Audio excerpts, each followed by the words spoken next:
ओम नमो भगवते वासुदेवाय नमः। हरे कृष्णा। पुरुषोत्तम मास, जिसे अधिक मास या मलमास भी कहा जाता है। 28वें अध्याय की कथा। श्री नारायण कहने लगे कि हे नारद, इसके पश्चात वह अत्यंत दुखों को भोग कर बंदर योनि को प्राप्त हुआ।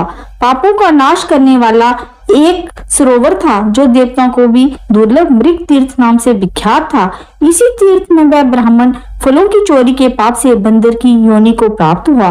नारद जी कहने लगे, हे प्रभु, करोड़ों पापों से युक्त ये बंदर उसी तीर्थ में कैसे बसता रहा? श्री नारायण बोले, चित्रकुंडल नाम वाला कोई वेश्या था, उसकी तारक नाम की स्त्री थी। इन दोनों के पुरुषोत्तम मास करते हुए पुरुषोत्तम मास चला गया।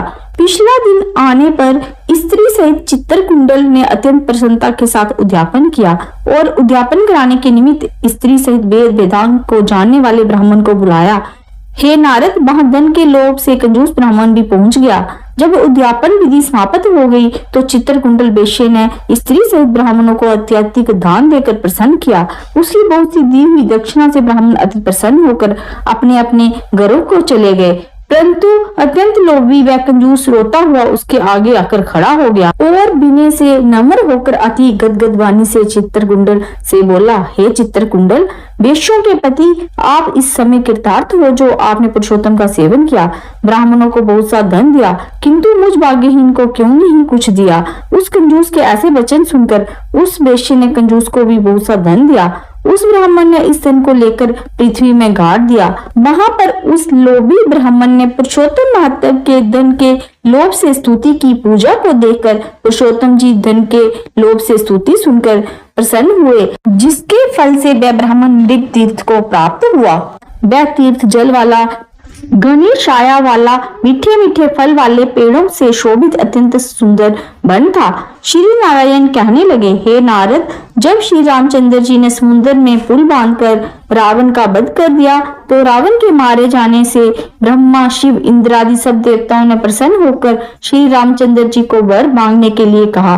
तो उस समय रामचंद्र जी ने कहा, हे देवताओं, जहाँ पर जो शूरवीर बानर राक्षस के हाथों मारे गए हैं उनको शीघ्र जीवित कर दो। इतना सुनते ही देवताओं ने अमृत की वर्षा करके सब बानरों को जीवित कर दिया। जीवित होकर सारे बानर जय जयकार कर उठे। फिर श्री रामचंद्र जी विमान में बैठकर चारों ओर खड़े हुए बानरों को, जहां जहां पर मेरे ये बहुत काल तक जीने वाले बानर बसेंगे, वहां वहां पुष्प फल वाले वृक्ष हो जाएंगे, नदी मीठे जल वाली हो जाएगी, शीतल सुंदर सरोवर होंगे। मेरी आज्ञा से तुम सब जाओ, तुमको कोई नहीं रोकेगा। हे नारद, फिर वह लोभी बानर पर्वत जैसा बढ़कर बहुत सी भूख और प्यास से युक्त होकर लोभी हो वन में विचरने लगा। जन्म से ही उसके मुख में पित्त की पीड़ा थी। उस पीड़ा से रात दिन उसके मुख से रुधिर बहता था और वह अत्यंत पीड़ा युक्त होकर कुछ भी नहीं खा सकता था। वह बानर चपलता बस श्रेष्ठ फलों को तोड़ता और मुख के निकट ले जाकर बहुत से फलों को फेंक देता। इस प्रकार नित्य प्रति निराहार रहते हुए देव योग से पुरुषोत्तम मास आ गया। उस मास में भी वह उसी तरह शीत, वायु आदि से पीड़ित रहा। कोई समय कृष्ण पक्ष में गहन वन में विचरता हुआ वह प्यासा अमृत जैसे कुंड के जल को पीने में को समर्थ नहीं हुआ, परंतु भूख से व्याकुल होकर भी चपलता वृक्ष के ऊपर चढ़ गया। एक वृक्ष से दूसरे वृक्ष पर जाता हुआ कुंड में गिर गया और 5 दिन बाद मृत्यु को प्राप्त हो गया। तभी एक विमान वहां पर आया जो नाचती हुई अप्सराओं और सुंदर गाते हुए गंधर्व किन्नरों से सुशोभित था। इस प्रकार सुंदर शरीर को धारण कर वह महाभाग बानर अपने शरीर को देखकर अत्यंत आश्चर्य को प्राप्त हुआ और कहने लगा कि मुझ महापापी को ये विमान का सुख जो अत्यंत पुण्य वालों के लिए नियुक्त है कैसे मिला? मैंने तो कभी कोई सुकृत किया ही नहीं जिससे मैं हरि के स्थान को प्राप्त हूँ। बोलो नारायण भगवान की जय, पुरुषोत्तम मास की जय।